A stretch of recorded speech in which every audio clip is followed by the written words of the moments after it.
The smell of burning insulation hit Marcus Trent before the smoke did. That acrid chemical sweetness that meant wiring was melting inside the walls of the two-story duplex on Garner Street.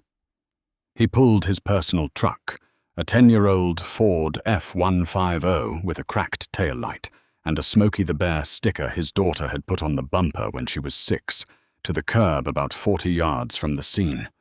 3 engine companies were already working. Ladder 7 had the aerial up. He could see the glow pulsing behind the second-floor windows like something alive and breathing. Marcus was off duty. He was wearing grey sweatpants, a faded Howard University hoodie with a small bleach stain near the collar, and running shoes he had been breaking in for the past week. He had been driving home from picking up his blood pressure medication at the CVS on Broad Street when he heard the call come through on his portable radio. Structure fire, 2 alarm, reports of occupants still inside. Garner Street was 4 blocks from the pharmacy. He was not supposed to be here. But 31 years in the fire service had wired something into him that overrode every sensible impulse, and when he heard his dispatcher's voice crack just slightly on the words, "possible entrapment," his hands turned the wheel before his brain could object. What Marcus did not know, what he could not have known, was that this ordinary Tuesday evening in October, with the maple leaves skittering across the wet pavement and the sky fading from copper to slate, was going to be the last night a man named Derek Sloan would ever wear a badge. Marcus stepped out of his truck and immediately began assessing the scene the way he had done 10,000 times before. The incident commander was Captain Rivera, a solid operator, and she had the attack lines placed correctly. But Marcus could see something Rivera could not from her angle. The fire had already migrated to the Charlie side of the structure through a common attic space, and the crew on Ladder 7 was working directly above it, without knowing. He keyed his portable radio, the one he carried everywhere, clipped to the waistband of his sweatpants under his hoodie. He never got the chance to transmit. The patrol car came from the east. No lights, no siren. Rolling up behind Marcus's truck with the quiet confidence of a predator that has spotted something it recognizes as prey. The door opened. The boots hit the pavement. And Officer Derek Sloan, 11 years on the force, 2 commendations, 14 citizen complaints that had all been filed and forgotten, like leaves pressed into a book no one reads, walked toward the black man, standing at the perimeter of his fire scene. Sloan was 38, buzzcut the color of dirty sand, a jaw that looked like it had been designed for clenching. He had the build of a man who had been strong once and was now just thick, the muscle slowly converting to something less useful but no less intimidating. He wore his duty belt low on his hips and walked with that wide-legged swagger that certain officers adopt, the walk that says, "This street belongs to me, and you are a guest I have not yet decided to tolerate." Hey, you. Step away from the vehicle. Marcus turned. He saw the uniform, the hand already resting on the belt, and he felt that familiar cold arithmetic begin in his chest. The calculation every black man in America learns to perform without being taught. Threat level, escape routes, witness availability. The math of survival. "Good evening, officer. I am just observing the scene. I have my radio and I was about to contact the incident commander about a safety concern." Sloan stopped about 5 feet away. His eyes moved over Marcus the way a scanner moves over a barcode. Hoodie, sweatpants, running shoes. Black man near a fire scene at night. The equation was already solved in Sloan's mind before it had ever been properly written. "Radio, what radio? You a scanner chaser. We get your type all the time. You need to leave this area immediately." Marcus kept his hands visible. He spoke the way he always spoke when addressing someone who had not yet earned his anger, with the measured courtesy of a man who understood that his patience was itself a form of power. "Officer, I understand your concern about scene security. I have a department-issued portable radio.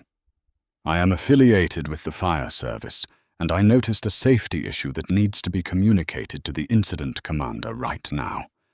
There is fire extension into the common attic, and a crew is operating directly above it." Sloan did not hear a single word after department issued.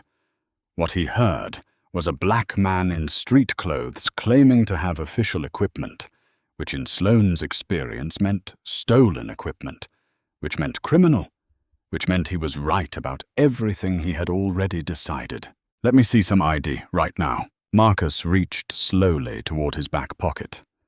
His wallet was in the truck. He had left it on the passenger seat next to the white pharmacy bag. "My identification is in my vehicle. May I retrieve it? You are not going anywhere near that vehicle. How do I know there is not a weapon in there?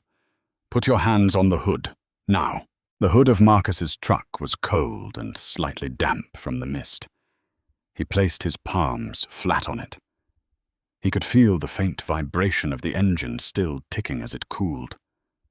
40 feet away, firefighters were pulling hose and swinging axes and doing the work he had devoted his entire adult life to. And here he was, palms down, because a man with a badge had looked at his skin and seen a threat. Sloan patted him down with the rough efficiency of a man who has done this many times and never once questioned whether he should. He found the radio clipped to Marcus's waistband. "Well, well. Where did you steal this from?" "I did not steal it. It is my duty radio. I am asking you to please contact fire dispatch, and they will confirm my identity." Sloan unclipped the radio and examined it. It was a standard Motorola APX, the same model used by every firefighter in the city. It had a department asset tag on the back. Sloan either did not notice the tag or did not care.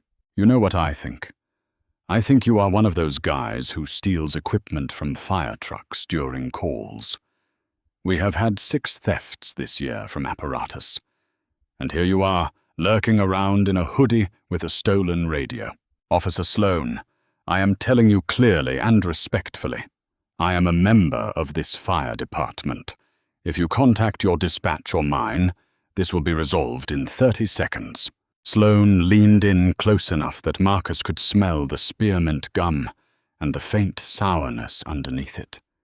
When he spoke, his voice dropped to that particular register that men use when they want their words to land like hands. "You people always have a story. Every single time. You are always somebody. You are always just about to prove it. But you never can you?" Marcus felt the words land. He let them land. He breathed in through his nose and out through his mouth, the way his therapist had taught him after the last time something like this happened, 7 years ago, at a gas station in Virginia, when a state trooper had drawn on him for reaching for his credit card. Behind them, a section of the duplex roof collapsed inward with a sound like a giant cracking its knuckles. A shower of embers rose into the night sky. Somewhere on the fireground, someone was yelling for more water. "I need to inform the incident commander that the attic space is compromised. Lives are at risk right now." "Please, you are not informing anyone of anything. You are under detention for possession of stolen emergency equipment. Turn around." The handcuffs were cold. They always are. Marcus felt them close around his wrists with that decisive click that divides the world into before and after. He stood there, cuffed, facing his own truck, watching the reflection of the fire in the driver's side window, orange and wrong and beautiful in the way that only destruction can be. What Marcus did not know was that 16 feet behind him, parked in an unmarked grey Chevrolet Malibu, with tinted windows and a coffee from the gas station on 4th Street growing cold in the cup holder, sat Inspector Angela Chen of the police department's Internal Affairs Division. She had been assigned to shadow Derek Sloan for the past 3 weeks. She was there because complaint number 15 had finally landed on a desk where someone cared. Her body camera was running. Her partner's body camera was running. The dashcam in their unmarked vehicle was recording everything in crisp, high definition. She had watched the entire encounter from the moment Sloane's patrol car had pulled up. Angela Chen sat in that car, and she watched, and she recorded, and she waited, because Internal Affairs does not intervene until the violation is complete. That is procedure. You let them hang themselves. You give them all the rope they need. And Derek Sloan was taking every inch. On the fire ground, Captain Rivera had noticed the man in handcuffs near the Ford pickup. She squinted through the smoke and the mist and the spinning red lights. Something about the way he stood, the set of his shoulders. She had seen that posture every morning for 8 years in the hallway of Station 1, where the chief's office was located directly across from the coffee machine. She keyed her radio. "Dispatch, this is Engine 7 IC. I need you to confirm. Is Chief Trent on scene tonight?" The radio crackled. "Negative, Engine 7. Chief Trent is off duty." Rivera looked again at the man in handcuffs. She handed command to her lieutenant without a word and began walking toward the police car. Her turnout coat was black with soot. Her face was streaked with sweat. She looked like someone who had already been through something terrible and was about to walk into something worse. She reached the patrol car just as Sloan was opening the rear door to put Marcus inside. "Officer, what are you doing?" "Stay back, ma'am. This is a police matter. I have a suspect in possession of stolen fire department equipment." Rivera looked at Marcus. Marcus looked at Rivera. There was a moment, a half-second, where the world seemed to hold its breath. "Officer Sloan, that man is Marcus Trent. He is the fire chief of this city. He is my boss. He is, in fact, the highest-ranking firefighter in this entire metropolitan area, and you have him in handcuffs." Sloane's face did something complicated. It went through several expressions in rapid succession, like a slot machine trying to land on the right combination. Disbelief, calculation, the beginning of fear. Then the worst possible choice, defiance. "I do not care if he is the chief of the whole world. He was at a restricted scene without identification, in civilian clothes, with department equipment he could not prove was his." I followed procedure. Rivera's voice was flat as a blade. "He could not prove it was his because you did not let him get his wallet. And this scene is not restricted to fire department personnel. He is fire department personnel. Chief Trent has been running this department since before you graduated from the academy." Marcus spoke then, quietly, without turning around, because his hands were still cuffed behind his back. "Captain Rivera, there is fire extension into the common attic on the Charlie side. Ladder 7 has a crew on the roof directly above it. Pull them off, now." Even in handcuffs, his voice carried the calm authority of a man who had walked into burning buildings for 3 decades. Rivera's eyes went wide. She grabbed her radio, turned, and ran back toward the fire ground, screaming the evacuation order as she went. 30 seconds later, the 3 firefighters on the Ladder 7 aerial began descending. 45 seconds after that, the section of roof they had been standing on collapsed into the structure with a roar that shook the windows of cars 2 blocks away. Derek Sloan watched this happen. And in that moment, something moved across his face that was not defiance or fear or calculation. It was the brief, unwelcome recognition that the man he had just cuffed had possibly saved 3 WAPs while wearing handcuffs that Sloan had put on him. It lasted maybe 2 seconds. Then it was gone, buried under the rubble of everything Sloan had built his identity around. That was when the doors of the gray Chevrolet Malibu opened. Inspector Angela Chen stepped out first. She was 5'4", wore a navy blazer over a white shirt, and moved with the unhurried precision of someone who has rehearsed this moment in her mind many times. Her partner, Inspector David Okafor, came around from the passenger side. They both had their credentials out, gold badges catching the firelight. "Officer Sloan, I am Inspector Chen, Internal Affairs Division. This is Inspector Okafor. We have been conducting a monitored observation of your conduct for the past 21 days, pursuant to an active investigation. We have recorded this entire encounter on 3 separate devices. Remove the handcuffs from Chief Trent immediately." Sloane's hands were shaking.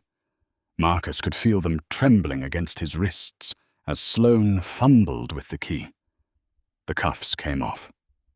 Marcus rubbed his wrists, the skin already showing the red impressions that would darken to bruises by morning. He did not say a word.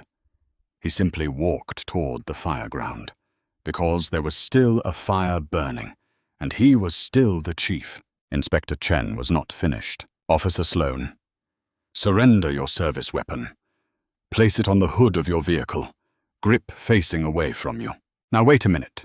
I want my union representative. I want—" "Your weapon, Officer Sloan. Now." Sloan placed the Glock on the hood of his patrol car. The metal made a flat, final sound against the paint. Chen took it, cleared it, and placed it in an evidence bag. Okafor was already on the phone. Within 20 minutes, the scene had transformed. Police Captain James Whitfield arrived in his personal vehicle, a blue Honda Accord, his shirt buttoned wrong because he had dressed in the dark. He stood in front of Sloane and spoke in a voice that was quiet and terrible. "Badge." Sloane unclipped his badge. "Number 471. He held it for a moment, and his thumb moved across the surface the way you might touch a photograph of someone you are losing. Then he handed it over. "You are suspended without pay, effective immediately pending investigation. You will surrender all department property, including your backup weapon and your patrol vehicle. You will not contact any witnesses. You will not contact Chief Trent. Do you understand these instructions?" "Captain, I was just doing my job. He was—" "Do you understand these instructions, Officer Sloan?" "Yes, sir." Captain Whitfield turned away. Then he stopped. He turned back, and when he spoke again, his voice had lost its official quality.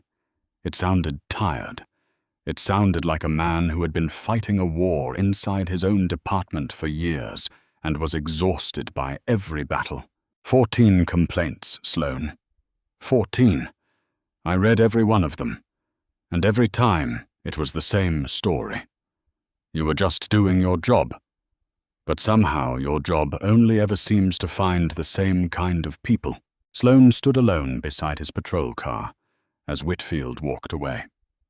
The fire was dying now, the crews knocking down the last of it, steam rising into the night air and mixing with the smoke until you could not tell which was which. An ambulance backed up with its reverse alarm beeping. Someone was talking on a radio about salvage operations. The world was going on without Derek Sloan in it, and it did not look any different. What followed was not swift. Justice rarely is, but it was thorough. The internal affairs investigation took 4 months. The body camera footage from Chen and Okafor's devices totaled 47 minutes. Combined with Sloane's own dashcam, which he had forgotten was running, there were 3 complete angles of the encounter. The footage showed everything. The stop without cause, the refusal to allow identification, the racial language, the handcuffs applied to a cooperative, clearly articulate man who had identified himself multiple times and was actively trying to save lives. Derek Sloan was terminated from the police department on February 11th. He was subsequently charged with deprivation of rights under color of law, a federal offense that carries up to 10 years. He was also charged with theft of property for confiscating Chief Trent's radio without lawful cause. His police union, after reviewing the footage, declined to fund his legal defense. This was the first time in 11 years they had refused a member. The city settled a civil lawsuit filed on behalf of Chief Trent for $3.8 million. The city council, facing public pressure and a scathing report from the Justice Department's Community Relations Service, mandated a complete overhaul of the police department's training protocols. Every officer was required to complete 40 hours of de-escalation and implicit bias training. Body cameras became mandatory for all patrol officers, with automatic activation and no manual override. 7 additional officers were flagged during the review process for patterns of racially targeted stops. 3 of them resigned before their hearings. Marcus Trent gave one public statement. He did it at a press conference in the atrium of City Hall, standing at a podium with the city seal behind him. He wore his dress uniform, the one with the 4 gold bugles on the collar that meant chief. He spoke for 3 minutes. He did not mention Derek Sloan by name. He did not talk about the handcuffs or the bruises on his wrists, which had taken 2 weeks to fade. He talked about the 3 firefighters on Ladder 7. He said their names: Lieutenant Patricia Dominguez, firefighter, First Class Ahmed Hassan, probationary firefighter James Coe. He said that they were alive because information traveled faster than fire that night, even when the person carrying the information was in handcuffs.